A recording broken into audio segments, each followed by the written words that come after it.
Okay. Um, Rotation. okay, so they're going to be sitting, and what you're going to do is it says that they prefer a chair without a back.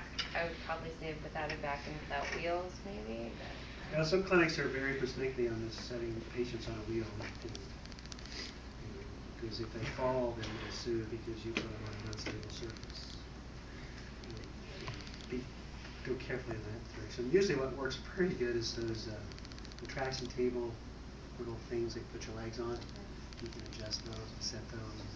That's lock those in. So you want them sitting up straight, feet on the ground, and what you're going to do is come back here and just palpate and feel their PSIS and iliac crest. And I'm going to have him go ahead and turn to your right hand side. All right, good. So has anybody got the book open to that page and following along? And so you're just going to monitor when he rotates. And then what you're going to be doing is the center is going to be in the center of the head. The proximal arm is going to be on an imaginary line between the tubercles on the iliac crest, and the distal arm is going to go with the acromion. So let's sit up straight. There we go. And go ahead and rotate. And good. So the moment you feel his pelvis rotate is when you want him to stop, and that's when you want to measure it. So go ahead and rotate. Good. Up there. And rotate out to the acromion. And we end there, and we're at about 70 degrees. So Which seems, rotation. yeah. So where's the distal point, guys? Those who are following along in the book. Distal arm? Hmm? Did you say the distal arm? Isn't that with the acromion? What's the all right? What's the other arm lining up with? The iliac. The Yeah. iliac crest. Iliac crest. What on the iliac crest? Tubercles. Tubercles. Where are those? Those are these flares here. These are the tubercles of the crest. So this is where you want them. Now the way that I try to find those is I take my thumb and I find the ASIS, and I can put my MP joint here, and then just curl up. And then that fingertip usually lines up with the flare of these guys. So they're a little bit vague in the anatomy books. Some of the medical books don't have them. The place I did see a pretty good picture of them is the anatomy, the palpation anatomy guide that massage therapists often use in their courses, the Trailblazer guide for the palpation or something.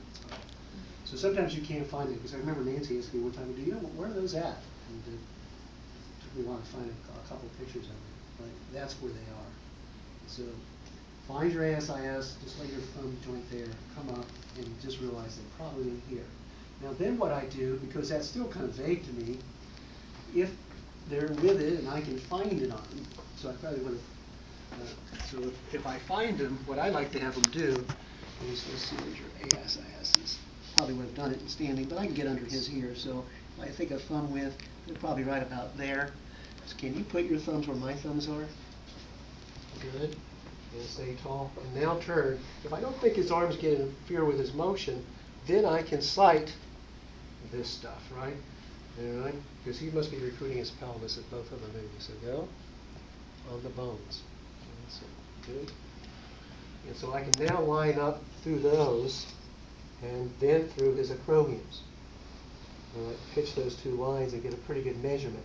If I feel the arms are impeding him, I can have him go back, and I can say, okay, just let your arms hang now. At least I've got a rough idea where they are, and I can see if he got any more. And sometimes these are so far away, I think this makes this stuff a very vague measurement. Because he's recruiting through the whole lumbar thoracic spine and here, and I've got a long distance between where I'm sighting. And I have one fairly proximal, but I have another one that's really far away. So does it help when let's say stand quickly here on your hips?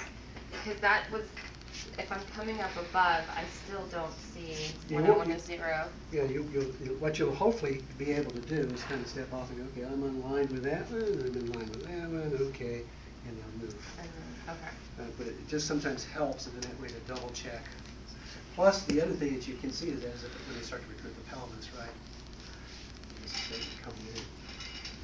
It may or may not help. It's a vague measurement, I think.